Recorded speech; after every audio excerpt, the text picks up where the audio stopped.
Assalamualaikum warahmatullahi wabarakatuh. Saya Arifa Apriliana, calon guru penggerak angkatan 8 dari Kabupaten Kudus. Berikut ini adalah aksi nyata saya untuk penerapan modul 1.4, yaitu budaya positif di lingkungan sekolah.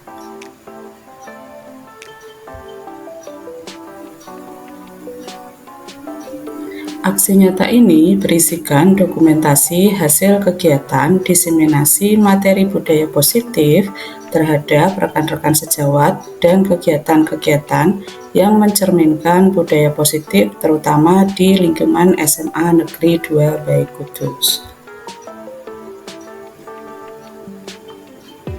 Adapun tujuan dari aksi nyata ini, yang pertama, yaitu diseminasi pemahaman dan penerapan budaya positif di sekolah. Yang kedua, yaitu mewujudkan aksi dari budaya positif di sekolah lingkungan tempat saya, instansi saya sendiri, yaitu di SMA Negeri 2 Baik Kudus.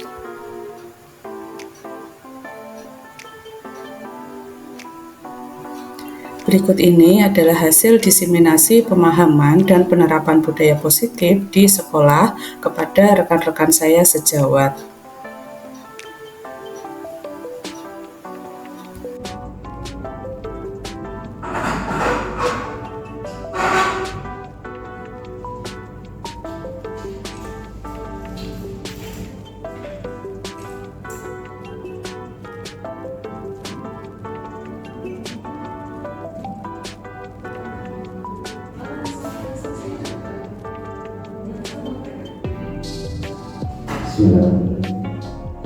Assalamualaikum warahmatullahi wabarakatuh. Yang kami hormati Ibu Kepala Sekolah SMA Negeri 2 Bayi, Dr. Anda Puji Rahayu, MPD. Yang kami hormati Bapak Ibu undangan, Ibu Arifa, yang kami hormati juga Bu Arifa selaku CGP Angkatan 8 Kabupaten Kudus.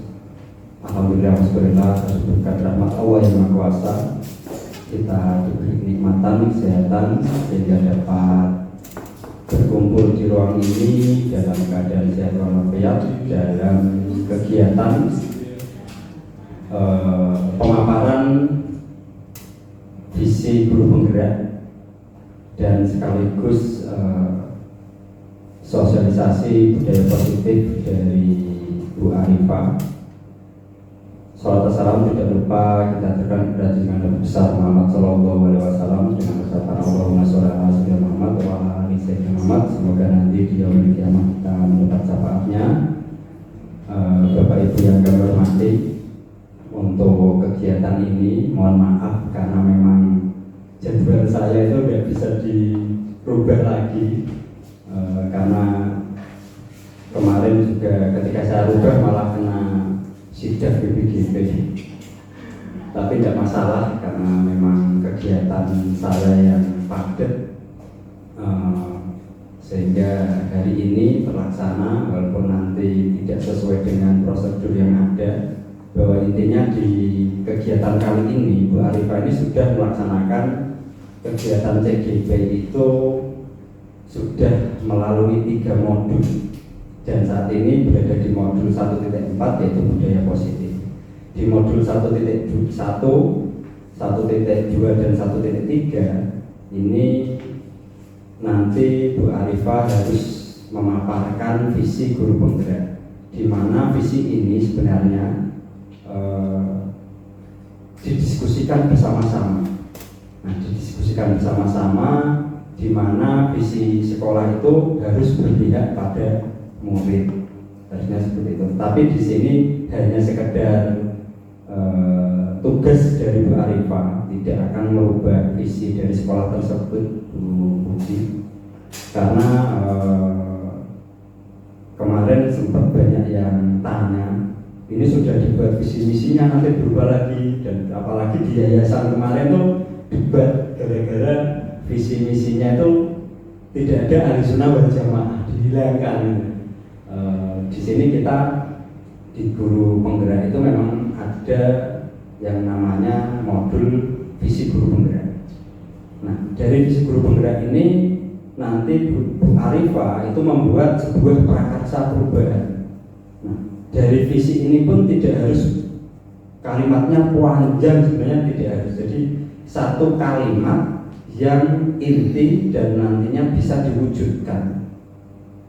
Karena visi ini adalah mimpi kita bersama yang harus kita wujudkan di sekolah tersebut. Itu visinya.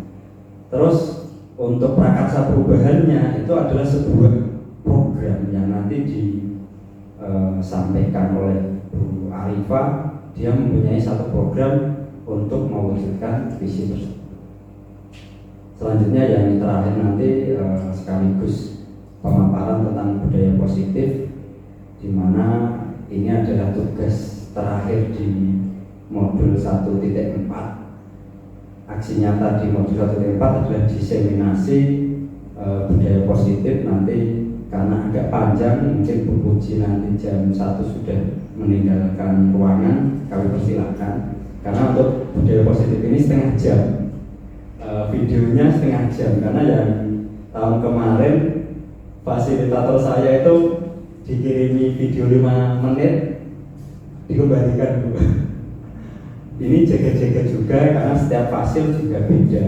Ini ya, artinya kita sesuai prosedur. Di dalam prosedur minimal 30 menit minimal video yang diupload ke dalam LMS, dan itu pun harus diupload. Sekarang ada PMM juga Bu, ada apa namanya bukti screenshot PMM.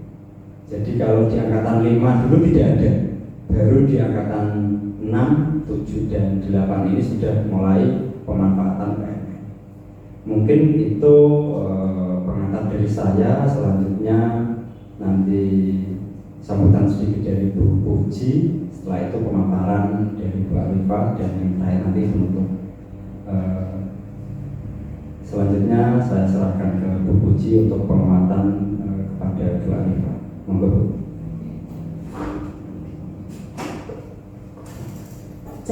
Terima kasih izin Pak Fitrianto dan Mbak Arifah. Bismillahirrahmanirrahim. Assalamualaikum warahmatullahi wabarakatuh. Alhamdulillahirabbil alamin. Puji syukur kepada Allah Tuhan yang Maha Kuasa. Bapak Ibu, yang pertama yang sangat saya hormati Bapak Fitrianto SPD selaku pengajar praktik yang sudah setia mendampingi Mbak Arifah kemanapun perginya. Kemudian yang saya hormati pula Bapak Ibu yang sudah menyertai kegiatan ini berbagi praktik baik sebagai bagian dari kegiatan CGP sebagai CGP Angkatan ke-8. Alhamdulillah, sebagaimana saya sampaikan tadi, jadi saya sangat bersyukur ketika teman-teman guru bisa lolos dan menjadi CGP. Karena pada dasarnya sekolah ini memang ajang berbagi. Sekolah ini juga sebagai sarana untuk selalu dinamis mengembangkan diri. Sehingga ketika saat ini Mbak Arifah sedang belajar menjadi anggota CGP, maka ketika sudah sampai titik akhirnya nanti, kami pun menagih peran sertanya untuk pengembangannya dari sekolah. Itu yang sudah dilaksanakan oleh 5 teman pendahulunya. Jadi di kami sudah ada 1 guru penggerak Mbak Astri, kemudian yang sedang berproses itu ada 3, seangkatannya Mbak Ratih, kemarin sudah panen raya itu. Kemudian setelah itu ada Mbak Arifah, kemudian nanti ada Mbak Hanif, kemudian Mbak Lia dan Mbak Dian, Pak Joko ya, yang generasi berikutnya. Sehingga ketika kami membentuk komunitas belajar Pak Fitri, kami baru memiliki 6 teman yang menjadi koordinator, termasuk Mbak Arifah yang baru ngintip-ngintip, sudah dimanfaatkan partisipasinya. Sehingga nanti ketika tambah 3 teman lagi, ada Mbak Lia, Pak Joko, dan Mbak Hanif, mudah-mudahan nanti bisa memperkuat komunitas belajar di sekolah kita dalam rangka berbagi. Kemudian yang kedua, saya juga perlu menyampaikan bahwa saya sangat mendukung hal-hal yang terkait dengan pengembangan diri teman-teman. Mengapa demikian? Karena ini sangat selaras dengan konsep Ki Hajar Dewantoro bahwa belajar sepanjang hayat.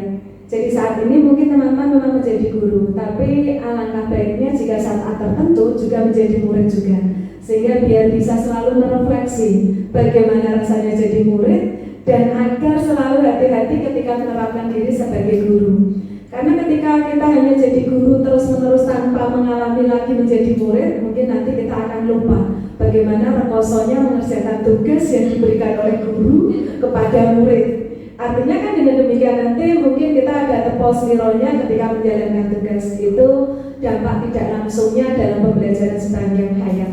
Karena saya juga merasakan ketika saat ini setelah kita menjadi PSP, kemarin selama hampir 1 bulan mengikuti diklat luring, diklat daring, itu tugas yang harus kami kerjakan pun semalaman. Artinya memang seperti itu seharusnya.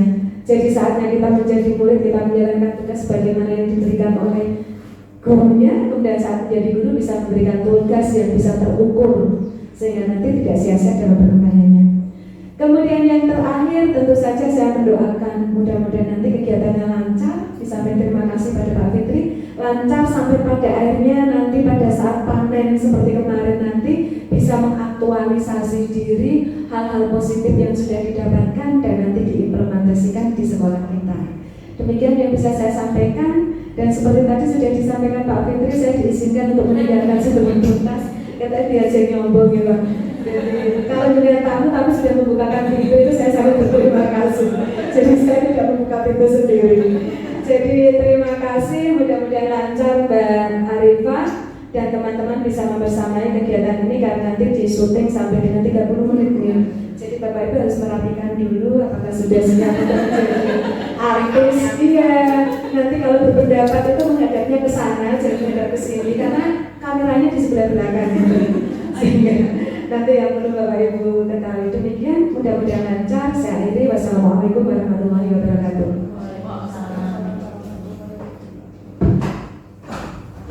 Terima kasih kepada Bu Puji yang sudah menguatkan kita bahwa memang betul apa yang dikatakan. Saya juga di saat ini juga masih belajar, selalu belajar dan bersama teman-teman di komunitas belajar ini setiap hari Selasa Bu saya ada kegiatan daring dan itu pun tidak hanya dengan teman-teman di Kudus tapi hampir seluruh Indonesia. Artinya komunitas belajar yang Ibu buat ini paling tidak harus masuk ke PMM sehingga nanti terekod kegiatannya. Jadi nanti kalau belum terdaftar itu didaftarkan. Jadi nanti namanya SMA Negeri 2 Bayi itu. Setelah itu nanti ketuanya kepala sekolah dan sekretarisnya siapa di dalam komunitas itu. Nanti kegiatannya itu sebenarnya webinar, tapi bisa kita linknya itu kasih nama tempat atau seakan-akan dikasih link. Jadi nanti terekod kegiatan kita di PMM juga. Jadi komunitas praktisi yang memang harus kita bentuk ya, kemarin di Loka 1 itu dari merintis ya, mengembangkan dan menumbuhkan ya, yang sulit itu yang terakhir kita harus merawat dari komunitas itu karena tanpa kita bergerak ya, sesuai semboyannya bergerak menggerakkan.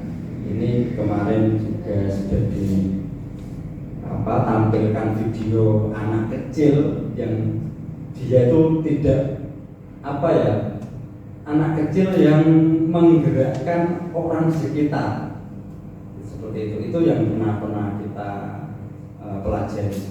Artinya di komunitas belajar ini pun kita bisa belajar hal-hal baik, praktek baik yang nanti disampaikan oleh teman-teman CGP. Dan kemarin di kelompok kami, kelompok saya itu membuat prakarsa perubahan itu namanya GISIT, Gerakan Sadar Iptek. Nah, Bu Arifah itu menyampaikan ternyata di SMA pun banyak anak-anak yang kadang hal yang sederhana itu tidak dikuasai seperti itu. Nah, kemarin disampaikan di forum Rukol dan alhamdulillah kelompok kita mendapat nilai yang luar biasa dari Pak Fasil dan aplausnya juga luar biasa. Dari prakarsa ini ternyata diambil oleh beberapa guru TK menjadi sebuah prakarsa perubahan yang memang benar-benar akan dijalankan di sekolah mereka. Karena di SD ini memang saat ini baru mulai dapat Chromebook untuk IT-nya atau tentang pembelajaran iptek. Itu dari saya, penguatan lagi. Selanjutnya untuk pemaparan kepada Bu Arifah kami persilakan. Bu Arifah, saya tak izin seadanya. Oh ya, foto bersama. Oh, aku nggak bisa. Oh, foto dulu ya. Monggo foto kesini Bu. Soalnya saya selesai. Oh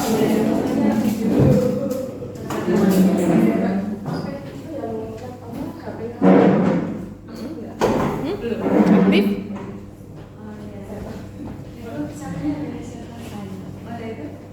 Mbak Agif. Oh, ini kelihatan nggak? Agak geser ke kanan. Oh, berarti agak merapat ini ya? Oke. On, stop. Mbak Lia mungkin itu dimatikan dulu. Nah, itu saya. Oke, satu. Mungkin ya? Oke. Miring atau miring? Pak Joko agak geser sedikit. Mbak Lia. Sip. On. Bismillah. Mana biasa? Formal dulu. Formal dulu aja. 1, 2, 3. 1, 2, 3. Oke, gaya lain. Mbak Rati nggak sih? Bukan kenapa-napa, kan biasa Bu. 1, 2, 3. Lagi. Ganti gaya. 1, 2, 3.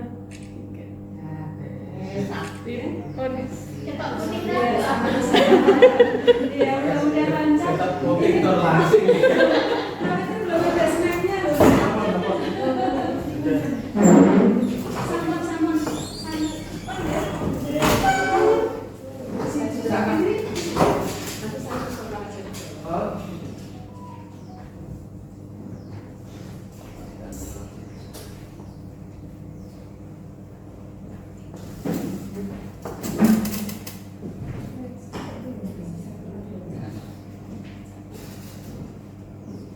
Assalamualaikum warahmatullahi wabarakatuh. Terima kasih atas kehadiran rekan-rekan semua, Bapak dan Ibu-ibu, teman baik yang sudah GP, PP maupun calon hasil makeke. Di sini saya akan membuka diskusi. Sebenarnya saya bukan fokus atau yang menjadi inti pematerinya, tapi di sini saya sedang belajar untuk menjadi perantara untuk mendiskusikan visi yang ada di sekolah kita sesuai dengan pembelajaran saya yang kemarin dari modul 1.1, 1.2 sampai dengan 1.3 terkaitan dengan pendidikan berdasarkan pemikiran KHD, nilai-nilai dan peran guru penggerak sampai dengan visi guru penggerak. Oke, di sini langsung saya saja mulai dari filosofi dari pendidikan nasional, yaitu Ki Hajar Dewantara. Yang pertama, bahwa Ki Hajar itu menjelaskan bahwa tujuan pendidikan yaitu menuntun segala kodrat yang ada pada anak sesuai dengan kodrat alam dan kodrat zaman.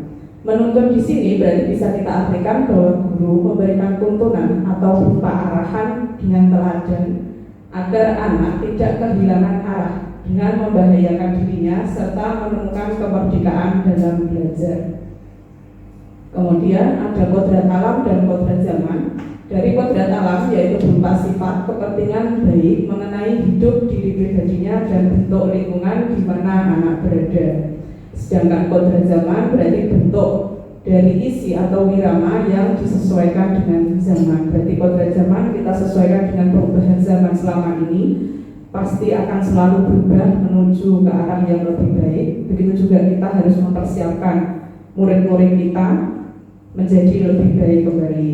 Sedangkan kodrat alam berarti kodrat yang berasal dari dirinya sendiri. Kemudian berikutnya Masih pada filosofi, di sini guru diibaratkan sebagai petani, sedangkan murid diibaratkan sebagai benih tanaman. Maka pendidikan juga dapat diibaratkan sebagai tanah atau tempat untuk bercocok tanam.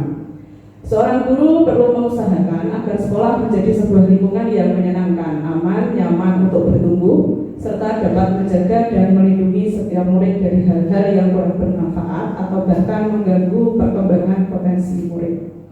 Di sini mungkin bisa saya arahkan, tentu saja sesuai dengan mapel saya matematika, anak mungkin akan lebih membutuhkan hal yang real daripada pembelajaran yang abstrak.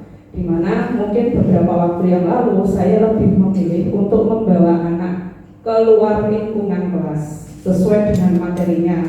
Terutama yang kemarin itu ada turunan, maka saya bawa mereka ke tangga di sekitar sekolah. Bagaimana penerapan dari rumus turunan itu yang kita sesuaikan dengan hal yang atau benda yang ada di sekolah. Jadi mereka bisa memahami dan bisa lebih memanfaatkan, lebih mengembangkan lagi bagaimana cara berpikir mereka. Jadi saya tidak langsung memberikan rumusnya seperti ini, tapi memanfaatkan lingkungan yang ada di sekolah. Di sekolah kita itu ada beberapa tangga. Yang namanya turun berarti langkahnya ke bawah. Nah, ke bawahnya itu seperti apa? Kan gitu. Kalau ada misalkan persoalan seperti ini, turunan, berarti turunan pertama, langkah turunannya adalah 1 kali. Kan gitu. Turunan kedua berarti dari langkah yang pertama turun 1 kali, turun lagi ke langkah berikutnya, dan seterusnya. Jadi anak bisa mulai berpikir, berarti turunan pertama bagaimana, turunan kedua itu bagaimana. Jadi mereka mulai mengaitkan materinya dulu. Seperti itu. Kemudian berikutnya, dari teori dasar jiwa anak dan kekuasaan dari pendidikan, di mana anak dilahirkan diumpamakan sehelai kertas yang sudah ditulis penuh, tetapi semua bentuk tulisannya itu masih di dalam bentuk yang samar-samar atau belum jelas. Sehingga untuk pendidikan ini kita berkewajiban dan berkuasa untuk menebalkan segala tulisan yang suram pada berisi kebaikan agar tampak sebagai budi pekerti yang baik. Di mana segala tulisan yang mengandung arti jahat atau jelek hendaknya dibiarkan saja dan jangan sampai menjadi lebih beban, maka nanti akan semakin suram. Seperti yang sudah dinyatakan oleh Kak Handi, karena ada kodrat alam, berarti ini adalah potensi dari diri anak itu sendiri. Berarti saya katakan sebagai murid, maka kita berkewajiban untuk menebalkan. Mereka sudah punya potensi, kita tinggal menebalkan dan meningkatkannya saja. Kan begitu. Jadi mereka itu sudah punya potensi terlebih dahulu, sudah ada dasarnya dulu. Kita hanya tinggal menebalkan, jangan dibelokkan, jangan diarahkan kemana, tapi kita tebalkan, arahnya ke sini. Kita hanya tinggal mengikuti dari keinginan anak saja. Nah, kalau ada hal-hal yang buruk, nah di sini berarti tugas kita jangan menebalkan, ya gitu. Jangan ditambah-tambahin, kita tekan di situ, tapi kita kembangkan ke arah yang baik. Sudah. Kemudian berikutnya, dengan demikian salah satu tanggung jawab seorang guru adalah bagaimana menciptakan suatu lingkungan positif yang sehingga tercipta kebiasaan-kebiasaan baik yang akan tumbuh menjadi karakter-karakter baik warga sekolah. Dan pada akhirnya karakter-karakter dari kebiasaan-kebiasaan baik akan membentuk sebuah budaya positif. Nah, berkaitan dengan budaya positif ini, karena ini saya singgung secara singkat ya, nanti saya jabarkan lagi untuk kegiatan yang kedua, yaitu pengimbasan pada budaya positif. Tentunya untuk aksi nyata pada modul 1 ini. Tadi ini yang saya implementasi budaya positif ya, mungkin hanya beberapa saja. Yang pertama dari budaya positif dari SMA Negeri 2 Balai Kudus yang saya angkat di sini.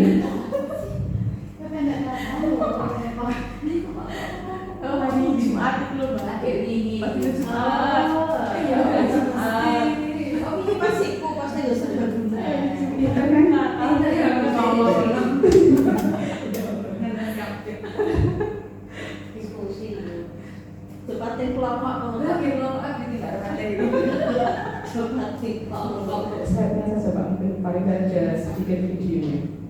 Yang untuk budaya positif di sini adalah budaya positif di sekolah, yaitu berupa nilai-nilai atau keyakinan-keyakinan dan kebiasaan-kebiasaan di sekolah yang berpihak pada murid sehingga dapat berkembang menjadi pribadi yang kritis, bertanggung jawab sesuai dengan nilai-nilai kebajikan yang selaras dengan lingkungan di sekolahnya.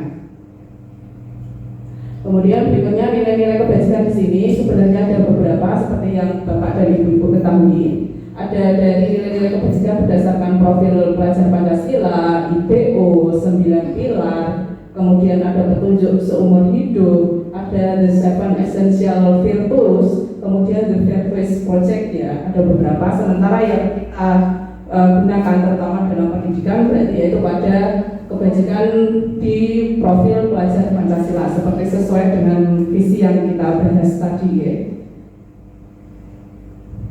Kemudian dari profil pelajar Pancasila seperti yang kita ketahui ada beriman bertakwa pada Tuhan Yang Maha Esa, yaitu berakhlak mulia, kemudian ada bergotong royong, bernalar kritis, berkebinaan global, mandiri dan kreatif. Berkebinekaan global.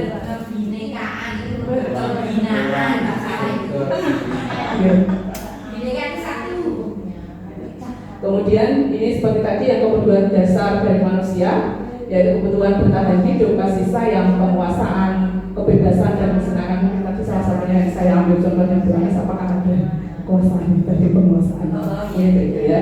Kemudian dari kebutuhan itu saya ambil beberapa pengertiannya, di mana dari kebutuhan bertahan hidup yaitu survival adalah kebutuhan yang bersifat fisiologis untuk bertahan hidup, misalkan dari kesehatan, rumah, dan makanan. Kemudian kebutuhan dasar manusia dari rasa kasih sayang dan rasa diterima, yaitu kebutuhan untuk diterima meliputi kebutuhan akan berhubungan dan koneksi sosial, kebutuhan untuk memberi dan menerima kasih sayang, dan kebutuhan untuk merasa menjadi bagian dari suatu kelompok. Berikutnya dari kebutuhan dasar manusia yaitu penguasaan, di mana di sini adalah berupa kebutuhan dari pengakuan atas kemampuan, di mana kebutuhan ini berhubungan dengan kekuatan untuk mencapai sesuatu, menjadi kompeten, menjadi terampil, diakui atas prestasi dan keterampilannya, untuk didengar dan dimiliki berdasarkan untuk rasa harga dirinya. Kebutuhan besar yang kedua yaitu kebebasan. Berarti ini adalah untuk kebutuhan kemandirian atas otonomi atau memiliki pilihan dan mampu mengendalikan arah hidup seseorang.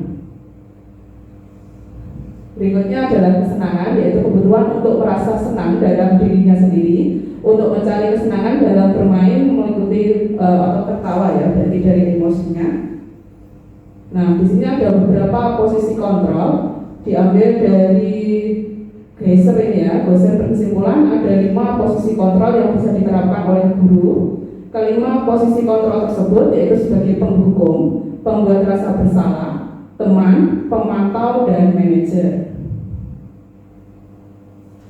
Posisi kontrol yang pertama yaitu penghukum. Berarti di sini orang-orang yang menjalankan posisi penghukum itu akan senantiasa mengatakan bahwa sistem atau sekolah itu akan memerlukan sistem atau alat untuk lebih menekan murid lebih dalam lagi.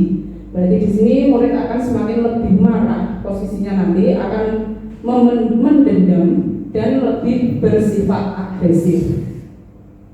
Kemudian dari posisi kontrol yang kedua yaitu pembuat rasa bersalah. Berarti nanti mungkin sebagai guru kita akan bersuara lebih lembut sehingga akan membuat orang lain merasa tidak nyaman, bersalah atau rendah diri, sehingga nanti hasilnya pada murid karena dia akan merasa bersalah, maka ada rasa untuk lebih suka memendam perasaan sehingga akan menjadi berbahaya, sehingga dari emosi tersebut bisa menjadi amarah yang lebih besar dan bisa menyakiti diri sendiri maupun orang lain.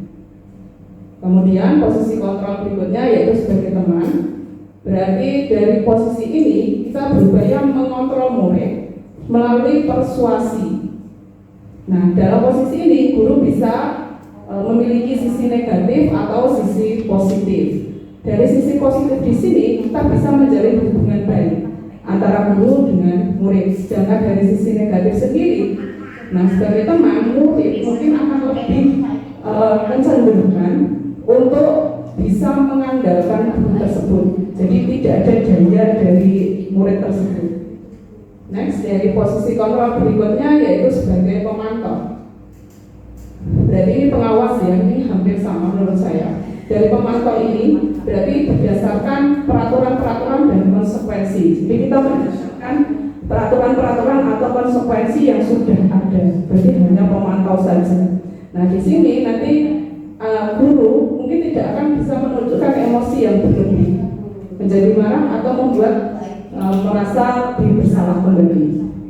Next berikutnya yaitu posisi kontrol pada manajerial. Ini adalah mungkin posisi yang paling baik mungkin dari ke posisi kontrol yang lain, di mana pada posisi ini guru bisa berbuat sesuatu bersama dengan murid, yaitu mempersilahkan murid mempertanggungjawabkan perilakunya. Jadi hanya mendorong murid merupakan jadi sadar dari mana kesalahannya dan mereka bisa menggali sendiri bagaimana bentuk pertanggungjawaban yang bisa mereka lakukan.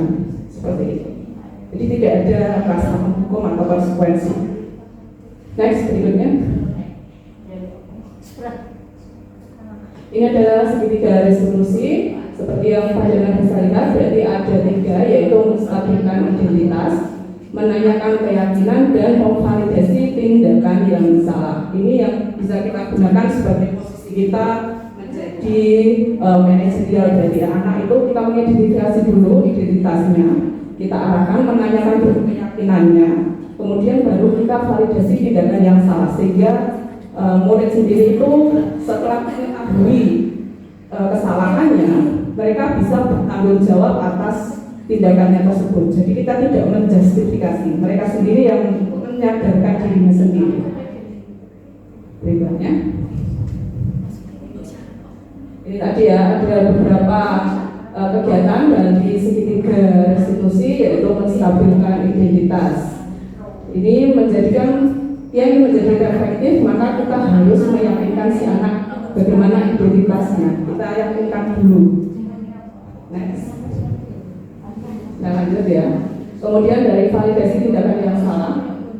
Ini karena adanya suatu tujuan, yaitu untuk memenuhi kebutuhan dasar. Kalau kita memahami kebutuhan dasar apa yang menjadi atau mendasari tindakan tersebut, kita akan lebih bisa menemukan cara-cara yang paling efektif untuk memenuhi kebutuhan tersebut, sehingga anak itu bisa bertanggung jawab sesuai dengan perilakunya.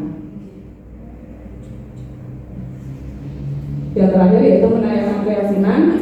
Di sini adalah ketika identitas sukses, langkah yang pertama tercapai, dan langkah yang kedua dari tingkah laku yang setelah kita sudah validasi, maka anak akan menjadi lebih siap untuk dihubungkan dengan nilai-nilai yang dia percaya, sehingga itu bisa berpindah menjadi individu atau menjadi orang yang dia inginkan. Jadi setelah identitasnya sudah diketahui, memvalidasi apa kesalahannya, maka dia bisa menjadi pribadi yang lebih baik lagi. Berikut pemaparan yang terakhir dari saya. Terima kasih untuk Pak dan Ibu-ibu semuanya. Salam sehat selalu dan berbahagia. Untuk para rekan-rekan Bapak Ibu guru yang hebat.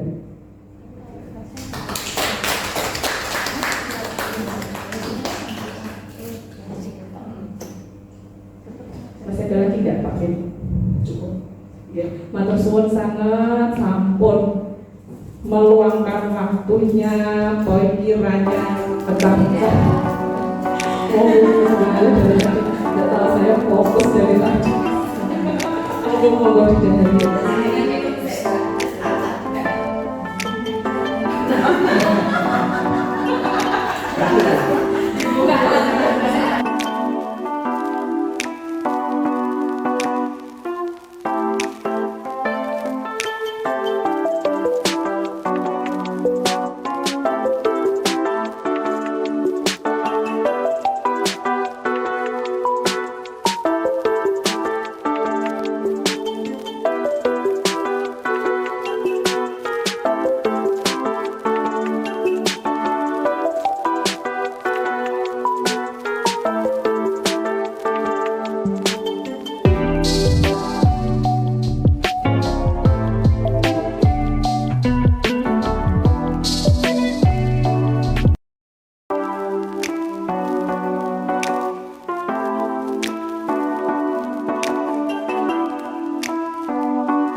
MOJK yang kita gunakan adalah kesepakatan kelas. Kesepakatan ini berarti adalah nilai-nilai secara sadar antara 2, 3, berarti di sini adalah kalian dengan saya membuat kesepakatan dalam pembelajaran. Nah, kesepakatan ini aturannya pada saat hanya mata pelajaran saya saja ya, karena ini bersifat lokal, saya belum tahu karakteristik guru yang lain. Jika ada guru yang ingin melakukan hal yang sama, silakan. Kalau tidak, berarti tidak usah dipaksakan. Kalian tinggal ikuti aturan main dari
Fajar, kamu kok sampai kesini? Kalian berdua siapa? Saya belum pernah lihat. Saya murid baru. Murid baru, namanya siapa? Papa. Yang ini? Kaisa. Kalian dari mana? Pindahan dari mana? SMA Semarang. SMA Semarang. Terus hari ini bersama dengan Fajar menemui saya, ada masalah apa ini? Sepatu kami diambil. Sepatu kamu diambil sama Fajar. Kaisa juga. Fajar. Sekarang Fajar kelas berapa coba? Kelas 11 kan? Berarti kamu kan di sini sudah 2 tahun di sekolah. Kenapa Fajar sampai mengambil sepatunya Kaisa dan Papa? Karena itu sepatunya itu nggak sesuai kesepakatan sekolah sini. Loh, sepatu kalian warna apa Papa, Kaisa? Warna biru, biru oranye. Oh, hitam putih, yang satu biru sama oranye. Apakah di sekolah yang lama, Papa sama Kaisa, kalian tidak mempunyai kesepakatan untuk berpakaian? Misalkan sepatu harus hitam. Bisa. Di sana bebas. Iya. Kalau untuk baju, bajunya kalian tetap berseragam, Iya. berdasi juga, Iya. atribut masih lengkap. Masih enggak. Tapi kalau di Semarang sepatunya memang boleh tidak hitam, begitu. Iya. Fajar, saya kembali lagi ke kamu. Kenapa kamu mengambil? Bilangnya adalah karena kamu melihat sepatu mereka tidak sesuai dengan kesepakatan sekolah ini. menurut kamu Fajar, apakah tindakan kamu itu sudah benar? Tidak. Kenapa tidak? Karena itu sebuah kejahilan. Nah, berarti kamu sudah tahu ya kalau kamu itu merasa jahil. Saya tahu kamu itu sedang berusaha untuk menerapkan kesepakatan di sekolah kita. Tetapi kamu juga harus tahu bahwa Falka sama Kaisa itu adalah anak pindahan. Mereka anak baru, belum tahu kesepakatan di sekolah kita. Sekarang Fajar tahu bagaimana harus bertindak. Tahu. Bagaimana? Coba Mengingatkan jika sama. Oke, jadi yang pertama kamu bisa mengingatkan terlebih dahulu, gunakan kata-kata yang sopan untuk mengingatkan Falka sama Kaisa. Sekarang kalau sudah terjadi, kamu sudah mengambil sepatu hingga kamu menyakiti perasaan Falka sama Kaisa. Seperti apa kamu bisa bertanggung jawab dengan tindakan kamu itu? Bisa. Bagaimana? Coba. Minta maaf dan mengembalikan sepatu ini.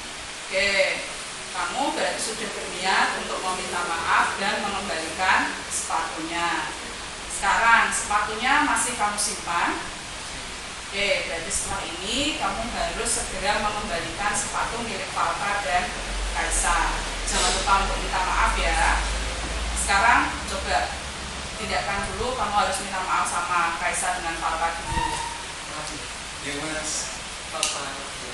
Oke, sekarang kamu bisa ambil sepatunya supaya nanti bisa dikembalikan untuk Falka dan Kaisa. Oke, silakan. Nah, sekarang untuk Falka sama Kaisa, karena kalian adalah murid baru di sini, seperti yang kalian sudah lihat, karena ada kesepakatan sekolah yang mungkin tidak sama dari sekolah lama dengan sekolah yang baru. Kamu bisa melihat perbedaannya, di mana letak perbedaannya? Apa itu? Gimana coba, Kaisa? Sepatu harus berwarna hitam. Oke, jadi di sini ada salah satu kesepakatan bahwa dalam berseragam sepatunya harus hitam. Untuk Falka, bagaimana ke depannya?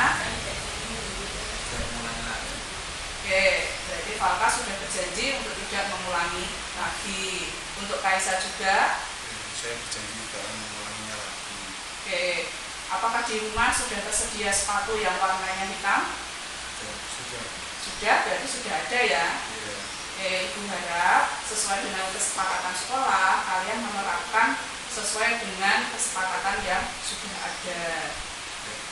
Baik ya, Ibu tidak akan menyalahkan karena ini adalah mungkin kali pertama kalian, tapi saya harap kalian bisa melanjutkan